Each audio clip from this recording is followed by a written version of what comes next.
And again, this is our webinar for May 28th. It'll be our last one this year. We will continue to hopefully do this next year and continue to record those and post them to our YouTube channel so folks can see them. So we'll jump right in since we are starting a few minutes late, and I do apologize for the technical problems that we have, but hopefully you guys can hear me. So I'm going to ask, if you can hear me, just give me an idea that you guys can hear on the chat box. If somebody just type if you can hear me talking, I'm hoping that you guys can hear. I just want to make sure before we move forward that that we are great. Okay, that we are online with everyone. Great. Okay, thank you. So let's go ahead and get started. I'm just reminding you guys about the platform, which is Zoom. I need to remind myself since I wasn't the host. You can see the red arrows there show you where the participants are, and that's where you can mute and unmute yourself if you need to. And then the chat box if you'd like to chat, which you guys looks like you guys have found that pretty readily. So thank you very much for finding those functions. And then, of course, with the chat box, I do have a red arrow there for raising your hand. People generally don't do that. They generally just type in the chat box. So if you can find that, you can see where you can enter the message, and we will continue to use that feature with our Zoom meeting this morning.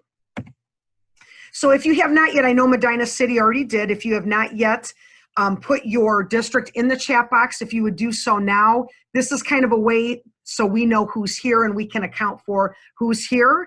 So if you have not yet done that yet, please go ahead and put your district name in the chat box, and I'll give you a minute to do so.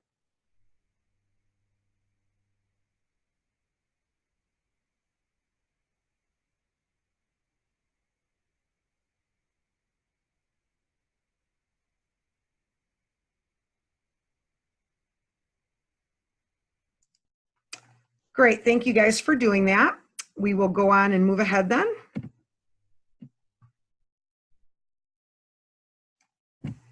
So we'll start with our learning targets for today. If you guys have been on the webinars in the past, you know that's where we start. So the 4 things that you will see in front of you that we would like to accomplish by the end of today's webinar is to address strategies to address, identify strategies to address vaping in schools. We have some resources for you guys that have prevention-oriented curriculum for vaping and tobacco use in general. We will revisit the fact that we are still populating our digital warehouse now that we have folks who have turned in their evidence for recognition. We are going to start populating that over the summer. So by fall, I'm hoping that's really going to be populated, and there's going to be a lot of examples in there. And then if there's anything that you guys might want to talk about for next year or future webinars, we can talk about that at the end of today's webinar. If there's another issue that you guys would like to address. Basically what we did this year is kind of let the network webinars evolve by allowing folks to say, hey, I'm having this issue, can we kind of talk about it? So we did that with the playground, we did that today with the vaping, we did that with looking at recognition, the data piece. So if there's something that's still going around in someone's head that they want more information about, and it would be a good topic for a webinar next year, just let me know and we can plan for that in the fall. So we'll look to next year over the summer and maybe get some of that stuff together. So I wanted to start with just a couple of statistics before Medina jumps in with what they've done. The statistics are quite staggering. If you're looking at your screen right now, you can see that the tobacco usage, particularly with the vaping and the e-cigarettes, is way up. I know when I was in school, and I'm dating myself here, but really cigarettes were the issue. And we had a lot of kids that were smoking at that time, but it really, at this point in time, is not the cigarettes that are the issue, it's really the vaping. If you look at the millions of middle and high school students that are using e-cigarettes and pods and Joules within the past 30 days, and that's a pretty recent statistic. That's the most recent that the American Lung Association had on their website just as of last week. You can see that we have 3.6 million middle and high school kids that are using any kind of an e-cigarette, and that's really staggering. One of the other statistics that I have heard is that it's 1 in 4 in high school. And to me, that's really quite staggering. You guys are really probably seeing that on the ground in the high schools and middle schools. And then we also know that there is a predictability kind of to using e-cigarettes, that it is kind of predictable that students who use them will use cigarettes in the future. So that's another statistic that's kind of frightening. Also, we know that for some folks that there's been some explosions with these devices, and that have resulted in serious injuries. That's also of a concerning nature. And then also the liquid that goes into those devices we can have poisoning by swallowing, breathing, or absorbing that liquid.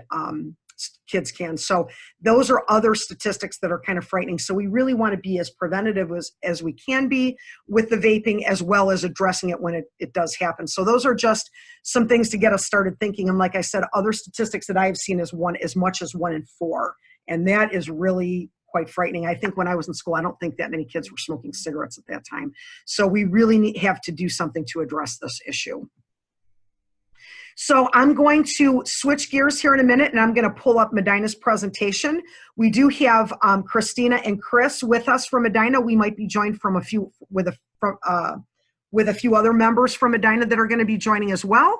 And I'm going to kind of get out of this presentation mode and pull up their slides. So give me a second to do that, and then I am going to turn over the audio to Medina to talk about what they've done for their vaping issue.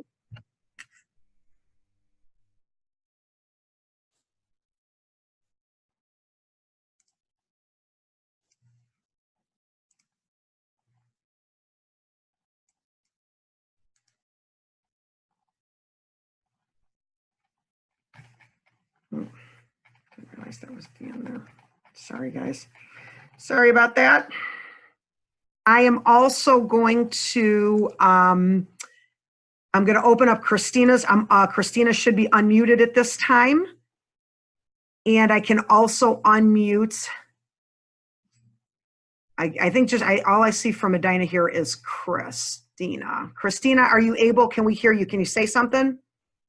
Yes, we're all packed into my office, okay. So we're all in one room right now. Awesome, and you're loud and clear, so you can go ahead as soon as you are able and want to. Okay, am I able to control these slides from here, or? I can give you that control. I go ahead and try that. I am gonna, I now have remote control. Are you able to control? You are controlling my screen at this time, and you may need to, oh, there you go. There you go. Okay, it's awesome. Working. All right, so just so you know who's in the room with me, we have Joe Gaudio, who's one of our associate principals, and we have, oops, that clicked before it was supposed to. We have Ron Blue, who is our high school prevention coordinator, and we have Chris Kwalik, our assistant superintendent, and I'm just the curriculum specialist for grades 6 through 12. So I mostly work with teachers and do curriculum work and coaching. So you kind of know what I do. So I think the first couple of things is kind of a repeat of what you just went over with all the data and statistics. But it was about a year ago when we got our Medina County needs assessment back with data pertaining to students and adults and youth all across Medina County. And one of the areas that we saw a need of was the increase of tobacco use, and it kind of reflected what we were noticing in our schools anyway with the vaping. So we kind of went on a mission to try to find some sort of piece of curriculum or program or something that we could use with our students in classes, and then also to try to educate our parents. So, oops, sorry, it's a little bit delayed on the clicking. So again, this was very similar to what you had just discussed with your statistics in terms of the use of vapes and e-cigarettes. And as we know, this usually occurs younger. So if we can't hit them before they become freshmen, then sometimes we're already digging ourselves out of a hole. And like you said, our discipline rates were very similar to cigarette discipline from 20 years ago. And it was like all of a sudden it just kind of appeared out of nowhere, and that also led us to say we've got to do something to try to prevent this. I threw these in here just because I thought this was interesting.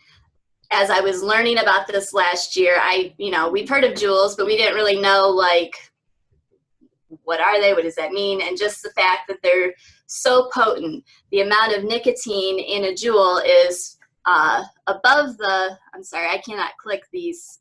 Can you go to the next slide? I cannot click the, here it goes. It's above the acceptable percentage for like the UK. A Joule is 5% nicotine, and there's two new devices, I forget what their names are, that I saw just the other day. They're like the Joule though, and they also are capable of vaping the higher percentage of nicotine. So just to kind of put it in the perspective, that 5% is equivalent to about 40 cigarettes per day in one of the pods. So I worked with the health department last year, and they got me kind of started on some resources that we could use with teachers, and then they actually found the curriculum that we were able to get for our district. And these were just kind of the 3 goals that we were focused on over the summer to get ready for the school to start. So we wanted to have some place for all the teachers to go to be able to find resources so that they could learn themselves and understand. We also wanted to have parent resources because I think that a lot of parents just really had no idea, or the strength or the addiction that could come with these and what that could lead to, and then just also raising more awareness in the community. So those were the 3 things that we were kind of focused on for over the summer to get ready for the fall.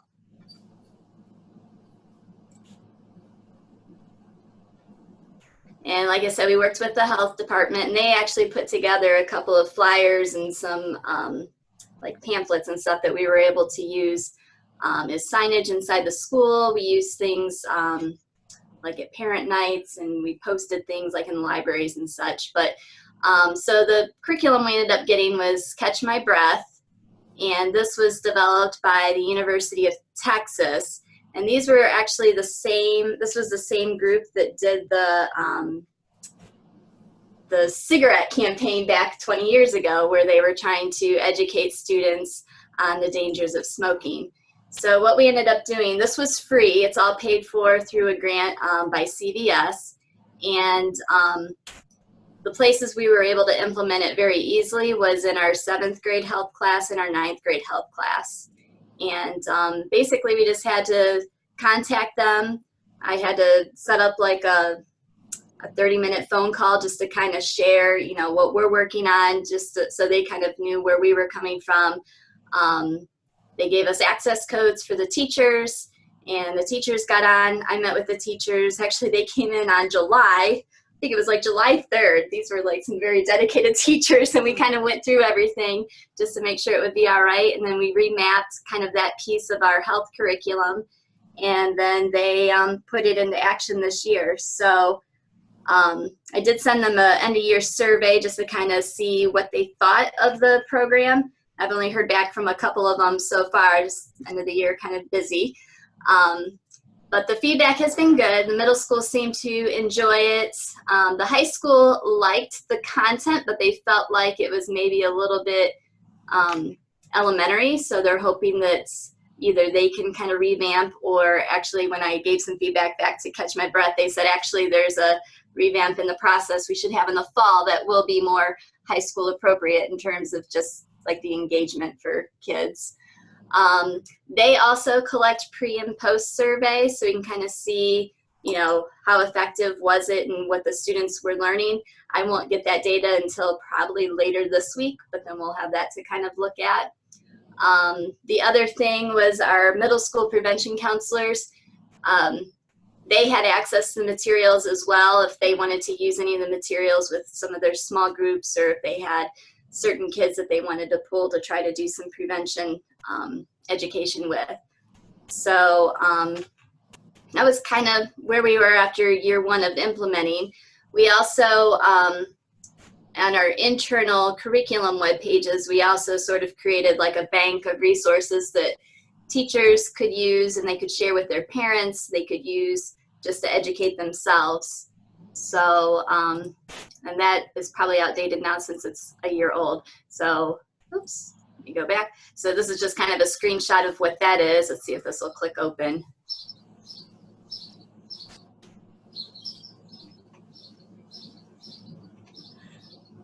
So, and again, most of these resources I got from the health department, but then there were other ones that I kind of stumbled on. Most of them, you know, these were all like research-based, nothing that we shouldn't be sending home to parents. And then just information about the Catch My Breath curriculum. So, and then there was some videos on there. So that was kind of what we put together for our teachers. And go back, there we go. And then these were just some places where we also shared, again, like the health department, the literature that they created for us. These were just some places that we were able to share that information. And then our high school principal, I know like in the parent newsletters, he had sent home some articles on those too. So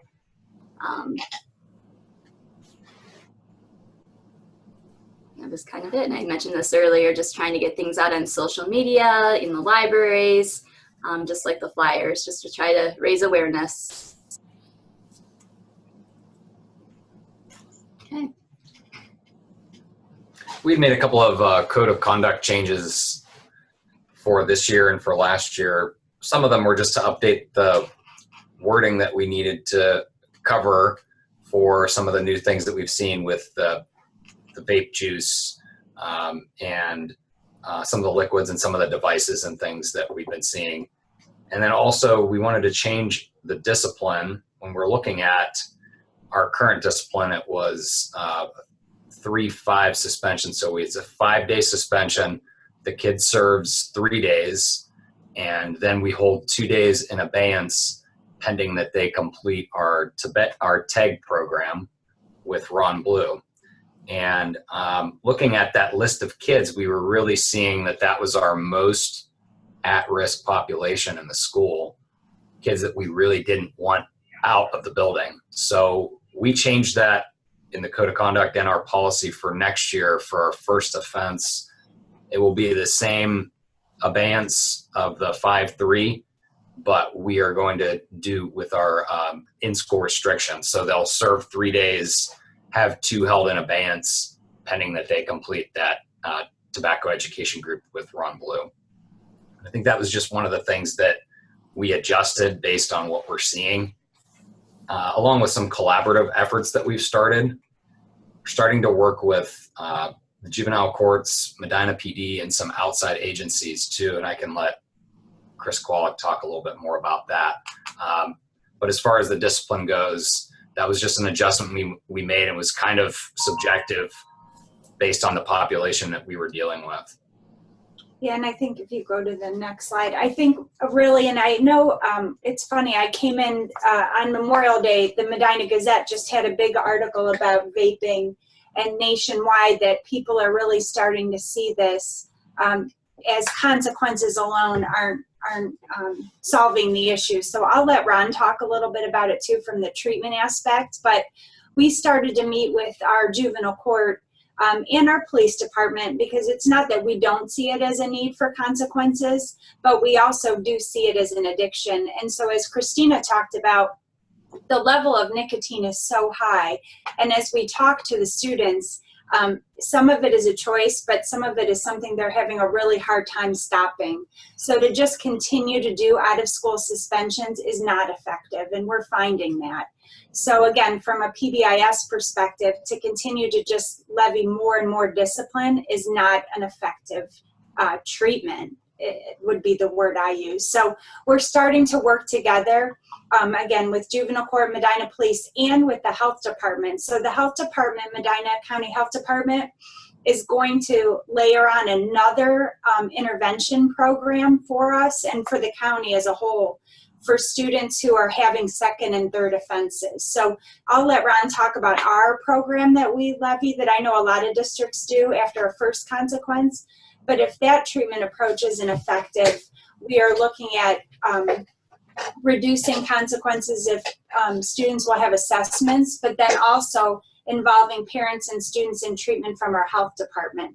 So again, trying to find creative ways, and then also having the courts order some health department intervention. So we're trying to find different layers so that we can get parents and students to understand it's an addiction, and also get court involvement, again, not as a consequence, but as an intervention. So I'll let Ron talk a little bit about the treatment we implement here, because again, I know I've read, again, that Gazette article was really good about some districts, I'm surprised, are just issuing consequences with no treatment. So I know we feel strongly here that discipline alone really isn't going to be effective, and I know that's what PBIS is all about. So whenever we have a student who gets a violation, they get referred to me, and I'm the individual who provides the education, what was labeled on the slide as TEG, Tobacco Education Group. So what happens first is when the student gets referred, I will meet with a student and do sort of an intake. That might be an interview that lasts anywhere from 30 to 40 minutes, just to get a feel for where the student is in his world. You know, how long has he been using nicotine? What's going on in his family? How is school going for him? Are there any other aspects of his life that might be contributing to him or her using a vape? So when I get that information, I then make a decision to provide an intervention. Intervention might be just continued one-on-one meetings, so we can not only talk about, you know, nicotine and vaping, but we can also talk about stressors in their lives, and maybe I can help them out with some coping mechanisms, or just a listening ear, you know, that allows them a way to kind of vent what's going on in their life. So it might be an individual. Another intervention might be a group type of intervention, where I'll collect 6 or 7 of these students, and we'll do a big group type of program, which will be largely educational, but might involve some, you know, teaching of coping mechanisms and coping strategies to help manage. Because I'm learning that this vaping thing tends to be used as a stress reliever, and there's a hugely addictive quality with nicotine that students don't get, and they eventually get, but it's kind of important to help them understand that. So you got the individual, you got the group, and then we have another intervention. It's actually an online course, and is through Vape Educate, and we've used that a number of times. And it's self-paced online course that I don't offer to every student. If the student's like an at-risk student, or has a lot of needs otherwise, then I usually keep them for one-on-one or group. But if they don't fall in that category, then I let them do the Vape Educate program.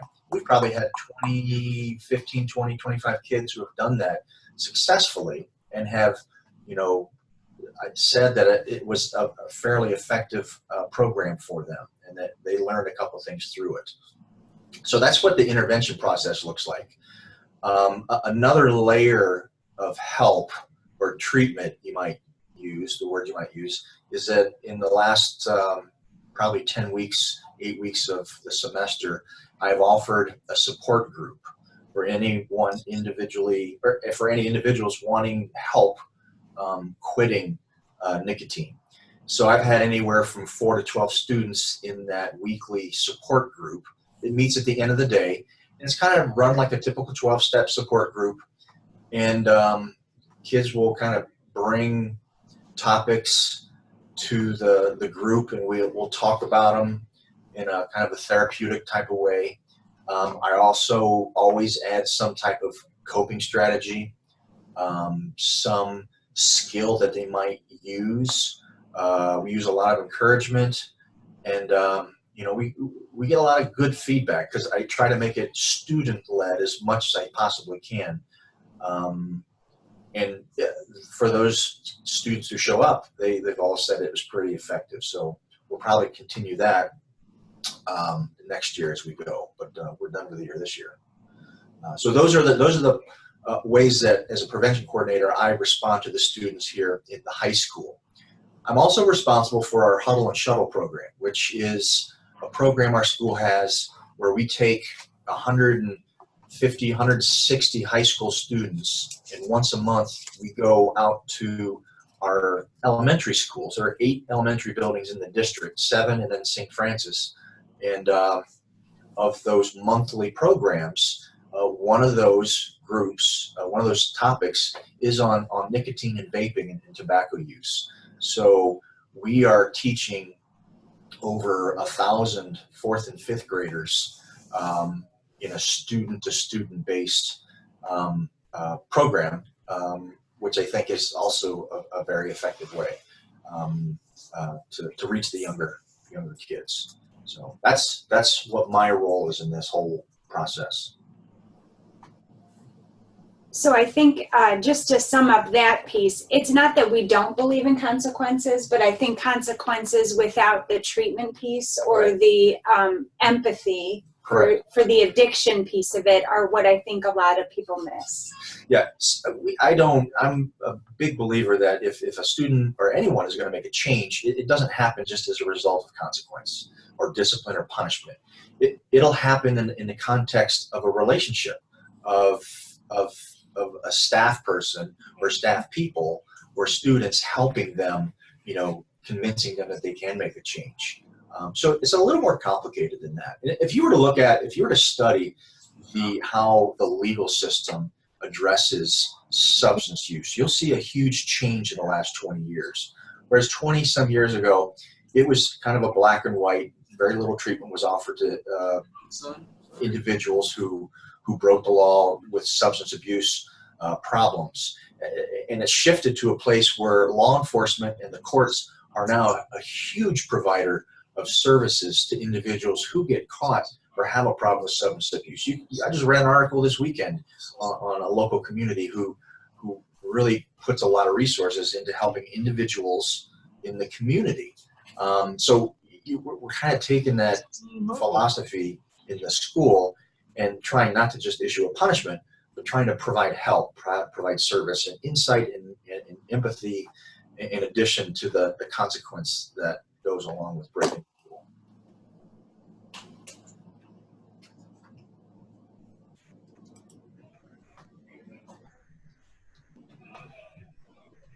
Culture team. Okay, so I briefly mentioned the survey I sent out to the health teachers just to get some feedback about the program. So still waiting for that data, still waiting on our data from the Catch Foundation. Joe, do you want to talk anything about like the staff meetings or? Just as part of our PBIS process this year, I've been sharing some of the data that we've had for discipline at each staff meeting, and then we've been discussing it within our culture team.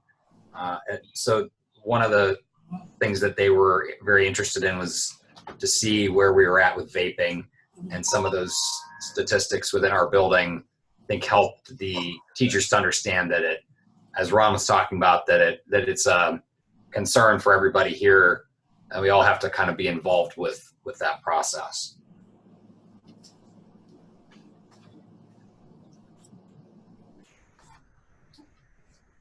So I think those were our thoughts about the things we're doing. Okay, so I will then go ahead and open it up, and the chat box should be open if folks have questions regarding any of this.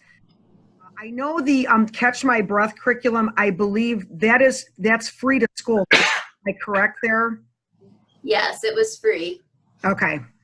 So I'm gonna just open up the chat box. If there are any specific questions regarding the curriculum or some of the intervention that Medina is doing, go ahead and put that directly into your chat box.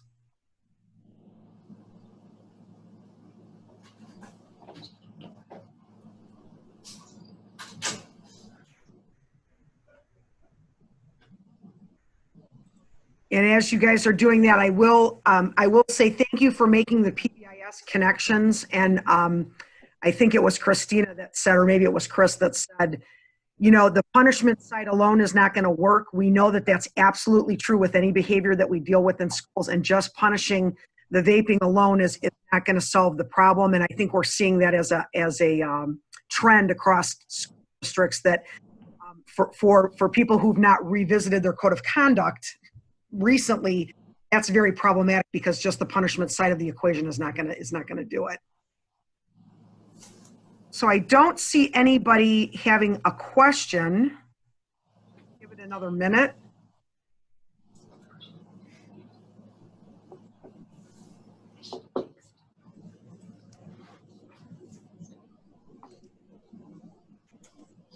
We do. Somebody has a hand raised. C. Bowles, if there is a question, you are unmuted if you'd like to go ahead. Yeah, I'm curious about the juvenile court and law enforcement part that they commented on earlier. What does that look like? So we started to work. Go ahead. We started to work that in for our progressive discipline. So the first offense, we're going to focus on that treatment component and keeping the kids in our in-school restriction, having the health department work with them, having Ron work with them. And for our second offense, we're looking to have Medina PD be involved with citation for students, and then a collaborative effort with juvenile court. And Chris has really worked to make some of those connections, so I can let her talk about some of those specifics with it. But we were seeing it as a progressive discipline based on some of our numbers and our data that we had of just kind of working up towards that level of police involvement, juvenile court involvement, and then escalating the treatment options too. Ron has had to kind of develop a second tier of his TAG program for our second offense students, for our repeat offenders, and then even been involved with the third offense. So that kind of speaks to the addiction component. But I'll let Chris talk more about the police involvement and the juvenile court involvement. Yeah, and just so I'm not speaking out of both sides of my mouth, the police and court involvement is really more of a treatment aspect, believe it or not. So we've worked with Judge Dunn in juvenile court. So it will be, and Medina PD. So we met with Chief Kinney and Judge Dunn in his court, and we're going to have Medina PD issue a ticket, but it's not to issue a fine. It's really so that there can be a diversion program mandated that will then be implemented by the health department. So it's almost a four-way collaborative between Medina City Schools, the health department, juvenile court, and Medina PD. So it's not you'll hear a lot of districts talk about they want to levy a fine. They want the police to issue a ticket that charges parents money. But what we're finding is a lot of the students who are vaping, the parents don't have money as it is. So to issue an additional fine didn't really seem to solve the problem. So we're working with juvenile court, the health department, and the police to issue a ticket, then could be diverted to treatment. So that's really what the involvement is. The ticket would result in an appearance in court that would mandate an appearance in a diversion program that would require the parents and the students to attend a treatment program. Does that answer your question? It does. That brings me to another question. Is there any possibility to revisit this in a year and see how that has influenced your number of referrals for vaping and things like that? Yeah, Joe, Mr. Gaudio has fantastic data, and that's exactly what we plan on doing. Awesome, thank you. Yeah.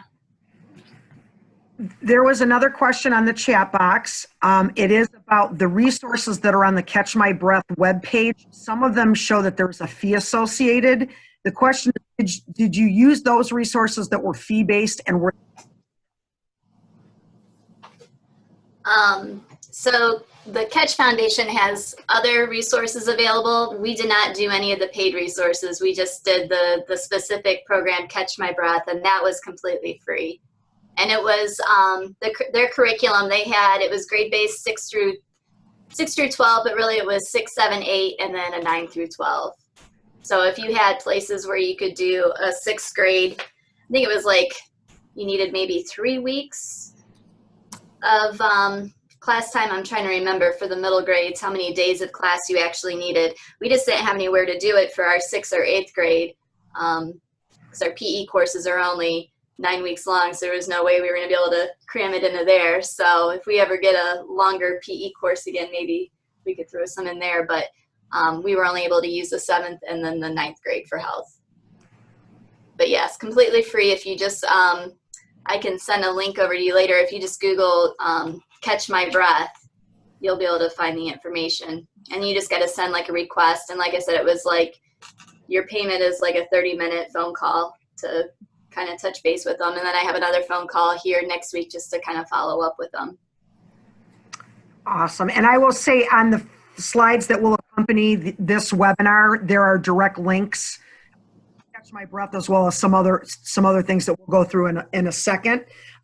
So in that vein, I'm going to get us kind of out of this presentation and back to the other, just to kind of wrap up. And if there are any other questions as we're wrapping up the resources, please feel free, again, raise your hand or put a question in the chat box. We can absolutely address it that way. I'm just going to show you where some of those resources are. If you're interested, as you see, the second listed there is the Catch My Breath. And as I said, I will accompany the webinar with a PDF, and these are all live links that you can see what that information is and get there from just clicking on it. But the Catch My Breath curriculum and their program is there. The first one that you see there is Stanford Medicine, also has a free toolkit. It does not cost anything, and they basically have, it looks like they have modules, and I think there are some PowerPoints that go also along with each one of those things. And so that is something else that you might want to look at. It's through Stanford University, and that is another resource for you. You heard Medina also talk about Vape Educate. That is used as what they're calling an alternative to suspension, or I don't know if they use the word diversion, but it is, a lot of schools are using it as an alternative, and it is an online module-based educational form that you can use for kids who have already offended. The only thing with Vape Educate is that is not a free program, and it is a license-based fee that they will charge you. I will tell you it is tiered, so that if you're buying a lot of subscriptions or a lot of accounts, it's less and less per each. So it just depends on how many that you guys would need. So the direct link is there for that. The other thing I wanted to share with you guys was some just resources for other educational information, and that's what you see in the first two links there. The American Lung Association has tons and tons of stuff that you can find information, and it's all free. The Prevention Action Alliance also is a great resource for other information regarding e-cigarettes and Joules and vaping. The last thing that I will share with you is that last link, and that is if you want to provide to your families and your students a pamphlet on the information regarding e-cigarettes, that is through the Lung Association, and that is a cost, but you can order for a very nominal fee already printed pamphlets to pass out to your schools. So that's also another resource for you to look at as far as vaping is concerned. So those are all direct links, and as I said, this PDF will follow with the webinar today. You can just click on that information.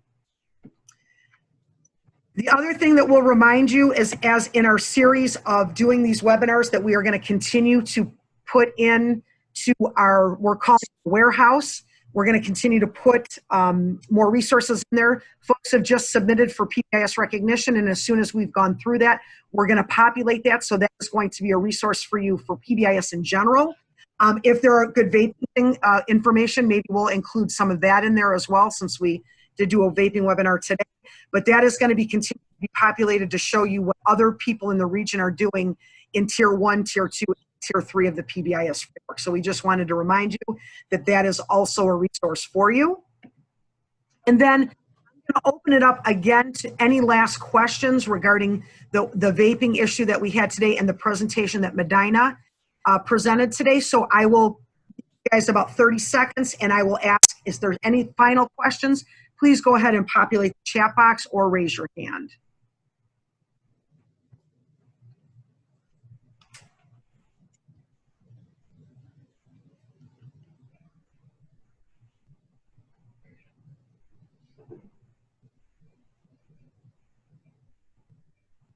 The last thing that I will add is that if there is a topic for next year that you guys would like to have a webinar regarding, please go ahead and also populate that in the chat box, and we will make sure that we cover that next year. If there's any other topic that is, I hate to say a hot topic because behavior really should be a hot topic, but if there is something that is rising to the level of need, or you guys are seeing something maybe that you have not seen in the past that you would like to kind of get more information maybe from a local district and have somebody present on, or more information from the state support team, please go ahead and put that in the chat box as well.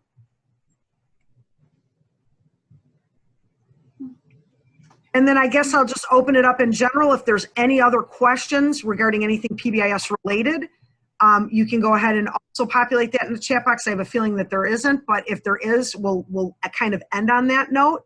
If there's any other questions regarding PBIS in general, you can go ahead and populate the chat box with any general questions. Okay. Okay, we're just getting some comments in the chat box. Thank you for your feedback. If any other issue comes up for next year's webinars and it comes up after today's webinar, please feel free to shoot me an email. Most of you guys have, if not all of you, have my information if there's something that you want to talk about next year in the webinars, and we're hoping to do this very regularly. I will tell you there weren't a lot of participants on today, but our experience is that once we record these, we get tons and tons of people rewatching them after the fact.